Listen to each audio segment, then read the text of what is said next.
Relawan Manuk Dadali Sukabumi deklarasikan dua mantan aparatur sipil negara di lingkungan pemerintah Kabupaten Sukabumi. Ketua mantan ASN tersebut yakni Yoso Mantri mantan Sekda Kabupaten Sukabumi yang kini menjabat Wakil Bupati, dan Zainul mantan Kepala Dinas Perizinan dideklarasikan di Rumah Aspirasi Anggota DPR RI Heri Gunawan, Jumat 9 Agustus 2024 kemarin. Anggota DPR RI sekaligus pimpinan relawan Manuk Dadali Heri Gunawan mengatakan, relawan Manuk Dadali sengaja mengundang pasangan calon Bupati Wakil Bupati Sukabumi Yoso Mantri dan Zainul untuk hadir di acara makan nasi liwet bareng dan dipertemukan langsung dengan para relawan agar bisa lebih dekat. Dijelaskan Heri Gunawan, kedua sosok tersebut diharapkan bisa membawa harapan baru untuk Kabupaten Sukabumi lebih maju dan sejahtera ke depan. Kendati keduanya belum mendapatkan rekomendasi dan surat keputusan resmi dari Dewan Pimpinan Pusat DPP Partai Gerindra, namun pihaknya yakin keduanya bisa memimpin Kabupaten Sukabumi yang lebih maju.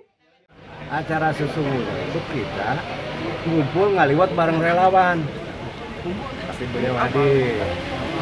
Ya, mungkin beliau melihat juga. Justru akan lebih baik relawan dengan paslon bisa berkomunikasi langsung, bisa berfoto bebas, supaya ada kedekatan yang lebih jelas. Saya berharap Sukabumi ke depan memang benar-benar memiliki harapan baru agar Sukabumi bisa maju.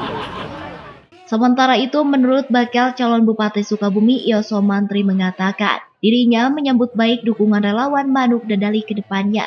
Ia beserta Zainul mengaku telah mendapatkan SK dari DPP Partai Demokrat dan optimis mendapatkan SK dari DPP Partai Gerindra.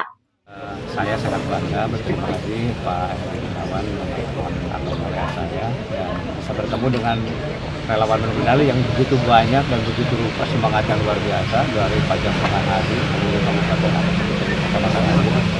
ini momen yang sangat baik dan bisa